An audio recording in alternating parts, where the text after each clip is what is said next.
Buenas tardes, profesor. Mi nombre es Rosana Guapaya de la Cruz y en el siguiente video voy a hablar acerca del informe McBride, Un solo mundo, múltiples voces. Este informe trata acerca de los medios de comunicación y cómo afectan estos a los derechos humanos de los televidentes, pero voy a trabajar conjuntamente con el Acuerdo para la Cobertura Informativa de la Violencia. Este acuerdo nos hace darnos cuenta de que en muchas partes del país las personas que hacen llegar los mensajes a los medios de comunicación no pueden ejercer sus derechos tanto como los televidentes, refiriéndome tanto a periodistas o a escritores.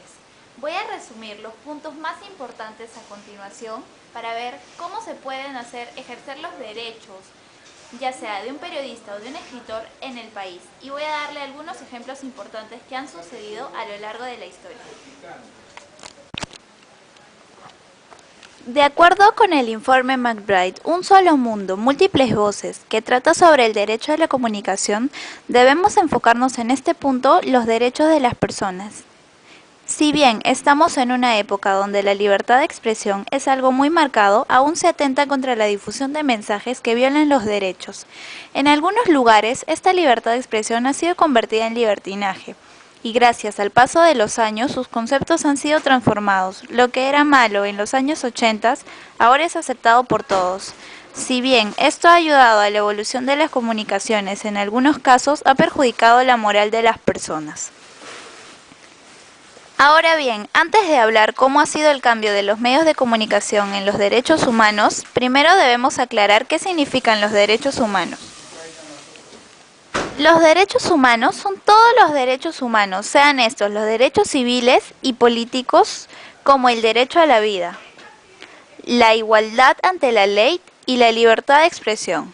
La privación de un derecho afecta negativamente al hombre, ya que es algo que se debe otorgar obligatoriamente desde el momento de la concepción. Ok.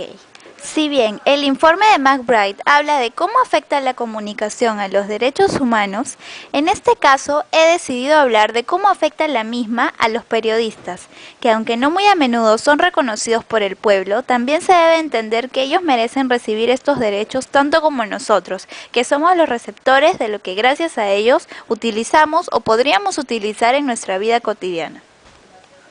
En pleno siglo XXI, los medios de comunicación tienen un rol muy importante en la sociedad, y creo que eso lo sabemos todos, ya que sin ellos no existiría la libertad de expresión y las personas no estarían informadas de los sucesos que puedan violar estos derechos.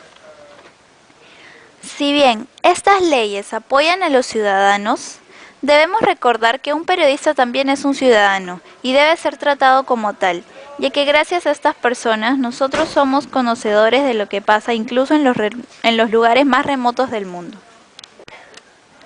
Para hablar sobre los derechos de los comunicadores, debo decir que la iniciativa sobre protegerlos nació en el país de los aztecas, generando el Acuerdo para la Cobertura Informativa de la Violencia. No existen leyes para sancionar los delitos contra los periodistas. En muchas ocasiones, los comunicadores son víctimas de agresiones y amenazas no solo por su labor periodística, sino que también a título personal. Como dije al principio, el paso de los años ha hecho la evolución de los medios, pero ha traído consigo el aumento de actos violentos que, si bien se podría decir en su mayoría afectan al derecho de los periodistas al momento de cubrir alguna noticia. Como ejemplo, me atrevo a retroceder a la época de nuestro expresidente Alberto Fujimori y a citar a un compatriota peruano llamado Gustavo Gorriti, uno de los periodistas más valientes de la época, que fue secuestrado por el Grupo Colina. El motivo fue haber investigado al Escuadrón de la Muerte, siendo militares en actividad formados por montesinos con la anuencia de Fujimori. Este escuadrón mató a sindicalistas de la construcción, profesores, alumnos y demás civiles, personas que solo se oponían al régimen, aniquilándonos. 17 años después, fue recién que el expresidente fue condenado. A continuación, una entrevista a este famoso personaje.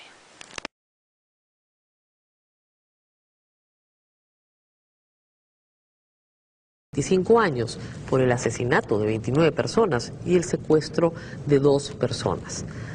Los únicos sobrevivientes, como es obvio, son las 2 personas secuestradas. Y Gustavo está esta noche con nosotros. Primera impresión. Yo sé que los periodistas a veces no mezclamos nuestros sentimientos personales con lo que tenemos que reportar, ¿no es cierto? Pero siendo agraviado, ¿cuál fue la primera impresión que tuviste? Le dieron 25 años por mi secuestro. ¿Te pareció?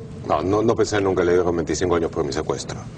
El mío es uno de los 4 casos que han sido juzgados y dentro de eso hay 2 gravísimos, que son la masacre de los Barrios Altos y la Cantuta, donde pues están multitud de asesinados en circunstancias de particular besanía y crueldad. Lo mío fue un caso que ha tenido todos los agravantes y que se ha tipificado totalmente como un secuestro, pese a los intentos vehementes del abogado Nakazaki de presentarlo como una detención. Secuestro con el agravante de crueldad, han dicho los jueces. Con crueldad, no cualquier secuestro, con crueldad, que es agravante y que implica una mayor gravedad. No ha habido atenuante para Fujimori, y eso lo han dicho los jueces también. No hemos podido encontrar un solo atenuante a su conducta. Pues yo no sé que lo hubiera tampoco. O sea, el único atenuante que uno pudiera decir que existe en esto es que, habiendo sido desaparecido, emergí vivo. Es decir, que alguien pensó, y probablemente fue el propio Fujimori en su momento, de que no valía la pena hacerme desaparecer, no valía la pena matarme, porque obviamente a esas alturas, con la reacción internacional que se había dado, con la información que había cundido, con el hecho que ellos no habían podido ocultar convenientemente ese secuestro, entonces el costo de tenerme y el costo eventualmente de eliminarme era muchísimo mayor que eventualmente pasar por el bochorno de liberarme.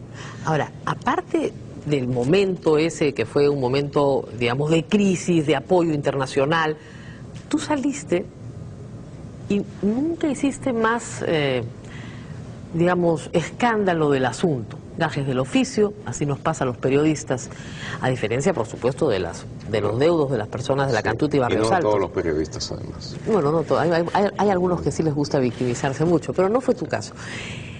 Sin embargo, lo comentábamos, había una guerra entre Montesinos y Gustavo Gorriti, una guerra declarada y abierta, y una guerra que duró años.